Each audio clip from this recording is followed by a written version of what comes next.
Hieno talvikeli. 12 astetta pakkasta, vähän tuulee, hienot tykkylumimaisemat. Illalla pitäisi tuulen vielä nousta ja pitäisi alkaa jonkunmoinen lumipyry. Iltapäivälehden toimittajalle se on tietenkin joku ikituisku tai joku muu tämmönen, mutta meille normaali järkisille ihmisille se on vaan ihan lumisade.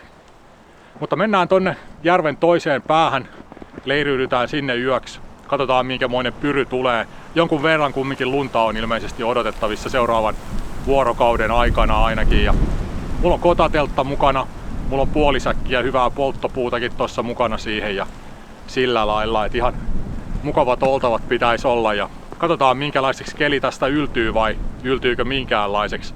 Tervetuloa mukaan reissuun.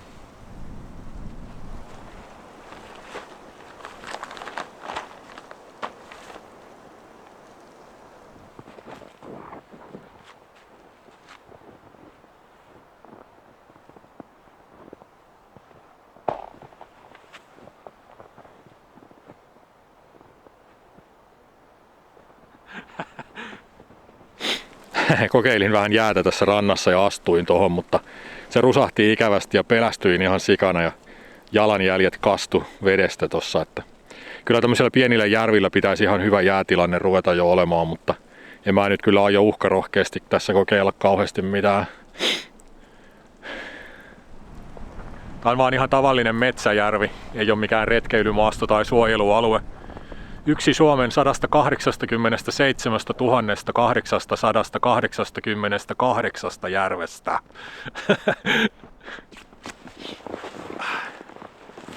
Mut joo, mennään tonne toiseen päätyyn. Ei jäätä pitkin, vaikka kyllä houkuttais toi tasainen väylä tossa, mutta sen täytyy nyt vielä odottaa.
Kauriiden jälkiä ja tommosia lumeen kaivettuja makuupaikkoja tässä.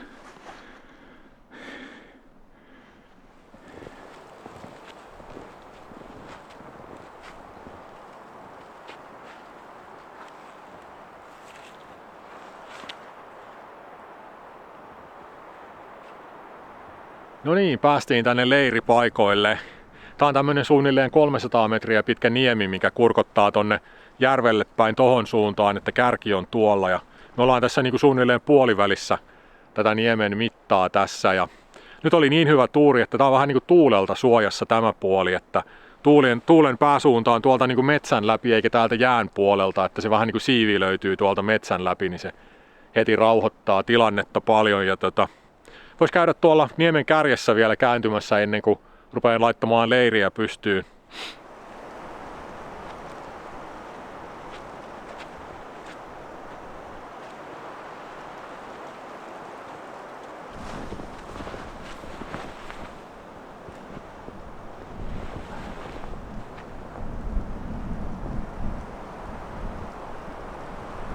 Kyllä on pureva tuuli täällä, huhhuh. Tää nousi tossa niinku vähän ylemmäs tänne niemen kärkeä kohti ja suoraan järveltä puhaltaa, niin menee suoraan luitten läpi toi tuuli.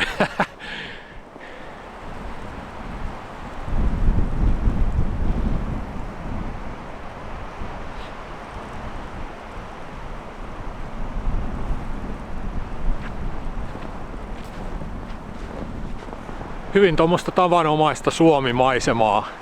Ei mitään ihmeellistä sinänsä, mutta sit kuitenkin tosi hienoa ja jylhää maisemaa. Se vähän riippuu niin kuin katsojan silmästä sitten.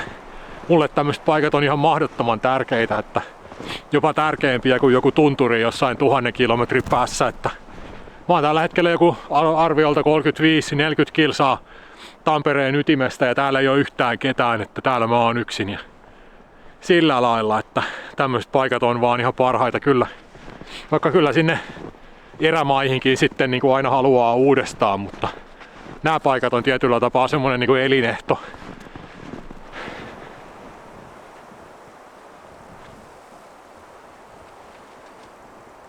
Tuolla niemen tyvessä on tommonen kallio myöskin ja siitä avautuu jonkunmoinen maisema tuosta järven yli.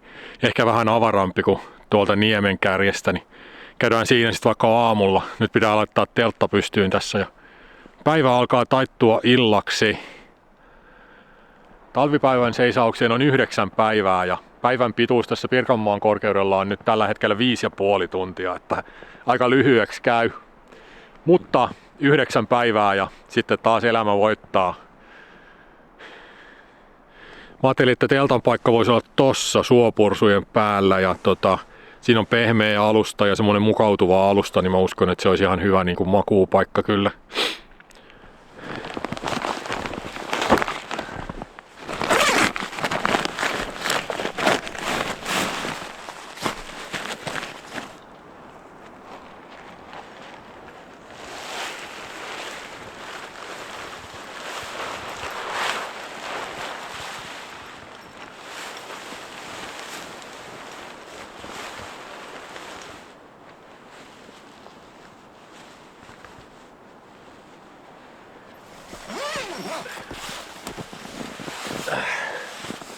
Oiskohan se siinä?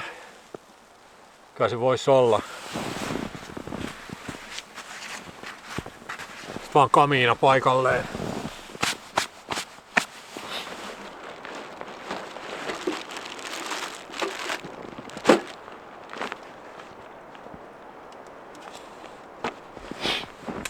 Hei, mähän meinasin unohtaa, että mulla on tämmönen ulkotulikin mukana. Saa tähän teltan pihamaalle vähän tunnelmaa kanssa.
Joo, tässä on asiat edenneet ihan hyvin ja mä täytän vielä makuualustan ennen kuin laitan kaminan päälle, koska sit kun se kuuma kamina on tossa, niin mä en halua säätää tämän puhallettavan makuualustan kanssa tässä sitten, että jos se kumminkin hipasee kuumaan kaminaan tai jotakin.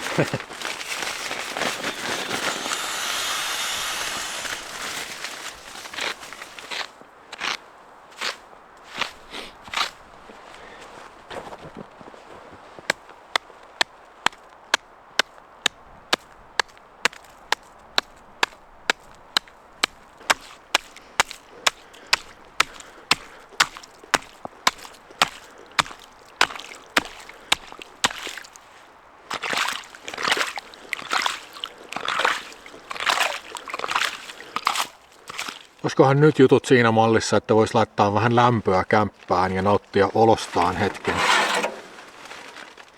Kyllä pitäisi olla.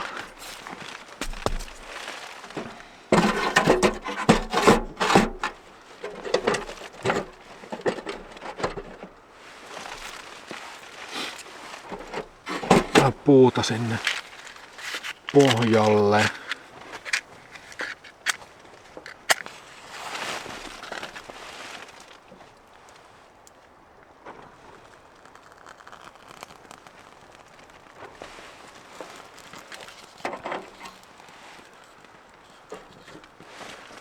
Mitäs täällä nyt palaa?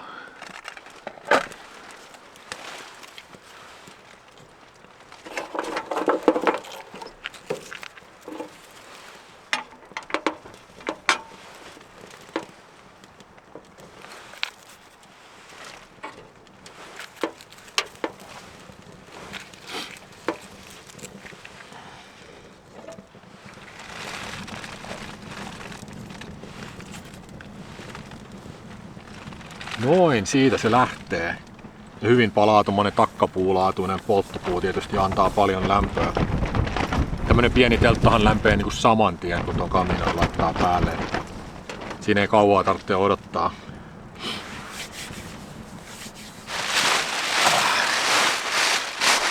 No niin, nyt voi ottaa rennosti tässä ja huilata vähän.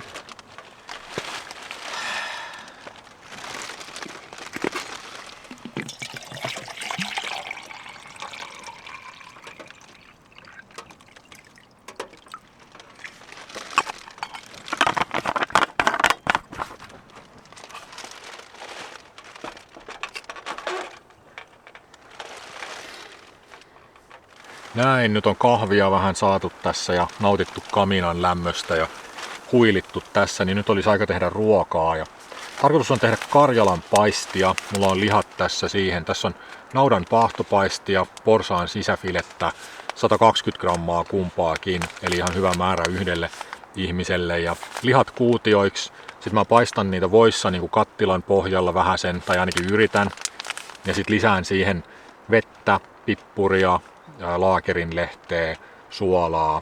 Jos mulla on lihaliemikuutio, niin laitan ainakin puolikkaan. Mä en ole itse asiassa ihan varma, onko mulla semmoista. Sitten kun lihat on kypsynyt ensin erikseen, niin sitten lisäilen sipulia ja perunaa. Mun piti laittaa porkkanaa siihen niin kuin lihojen kanssa samaan aikaan, mutta mä unohdin näköjään ostaa porkkanoita nyt sitten. Elikkäs tulee hyvin yksinkertainen karjalanpaisti. Käytännössä siis perunaa, lihaa, sipulia ja sitten mausteet siihen. Mutta ei se mitään. Täällä retkellähän kyllä ruoka maistuu ihan hyvältä, vaikka olisi vähän vaatimattomampaa. Ja hyviä lihojahan tossa on, et ei siinä mitään. Niin joo, lihat vaan palasiksi sitten.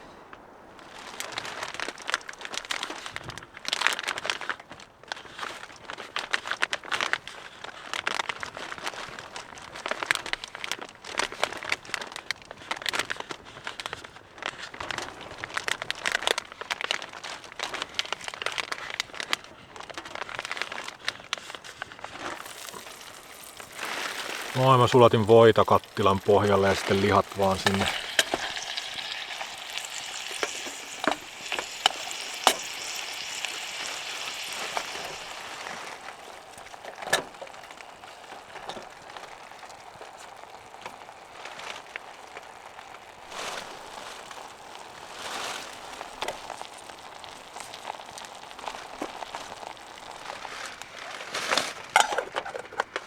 Noin, sinne meni ainekset perunoita lukuun ottamatta. Mä lisään ne sitten myöhemmin erikseen, mutta sitten vaan odotellaan niin kauan kuin kärsivällisyyttä riittää, että toi hauduttelu on vähän semmoista, sen parempaa tulee mitä pidempään viittii odottaa, mutta nyt jo on nälkä, että ei tästä mikään ihan kauhean pitkä sessio kyllä tule.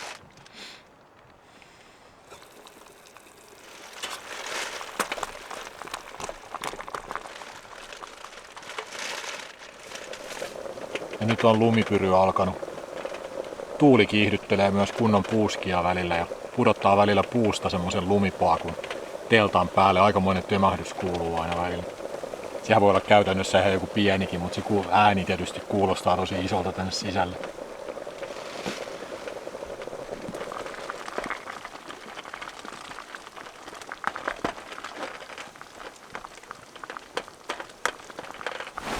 Maistetaan vähän sitten. Ai että liha on tosi mureeta. Todella hyvää.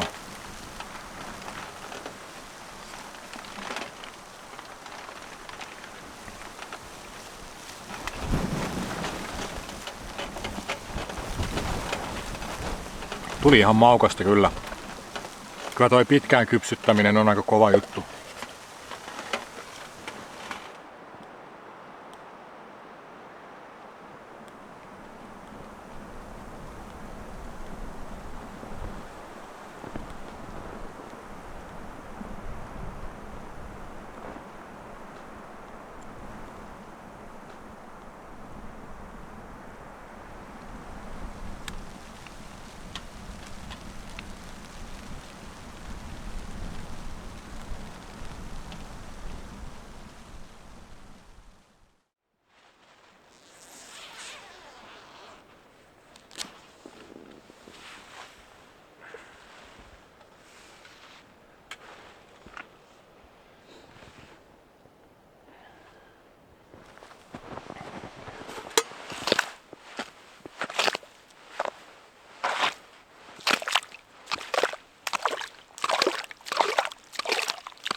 Huomenta.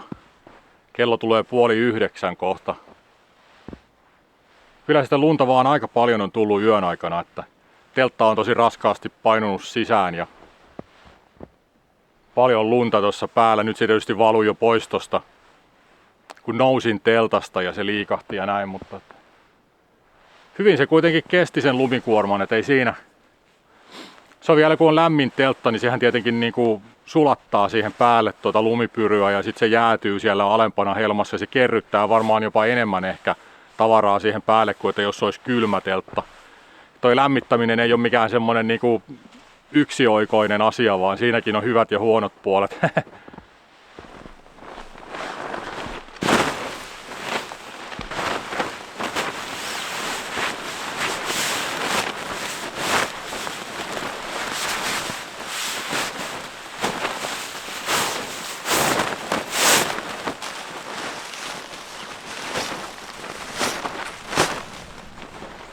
Sanoinkin tuossa jo, että lämmitetyssä teltassa on hyviä ja huonoja puolia, niin yksi semmoinen huono puoli, mistä ei puhuta koskaan, on, että se kondensio voi olla ihan järkyttävää tämmöisessä, että jos ajattelee, että teltan sisäpuolella on +10 astetta, teltan ulkopuolella on -10 astetta, sitten siinä on välissä se puoli milliä paksu muovikangas, ja jos siihen päälle sataa jotakin, niin täällä sisäpuolella kosteus tiivistyy vedeksi niin kuin ihan mielettömällä teholla, että tää pahimmillaan niin kuin tihkuu vettä tää sisäpuoli ja sitten tuuli heilauttaa vähän telttaa, niin tulee semmonen pieni sadeniska. No se kaminan lämpö tietysti kompensoi sitä tehokkaasti, ei se nyt niin epämukavaa ole kuin mitä se olisi niin kuin kylmässä teltassa, mutta kuitenkin, että se on aikamoista.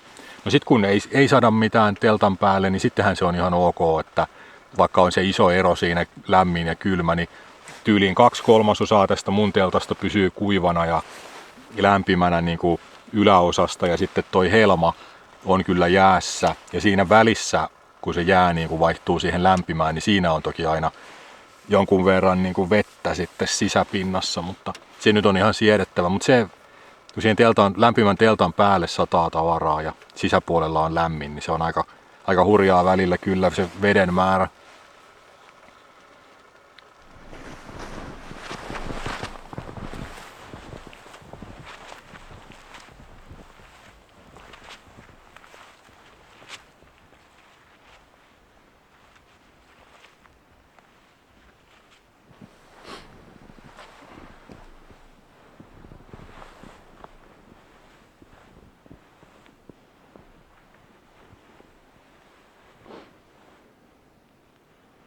Nyt on aivan hiljasta. Täydellisen hiljasta.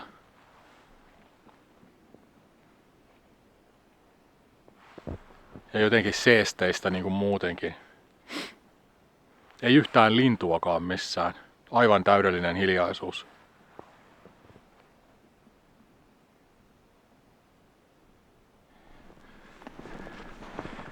Semmonen myrskyn poikanen. Lunta tuli kyllä ihan reilusti. Toistakymmentä senttiä. Ensi kerralla sitten sukset alle. Mä kiitän seurasta ja seuraavassa videossa jatketaan. Moro!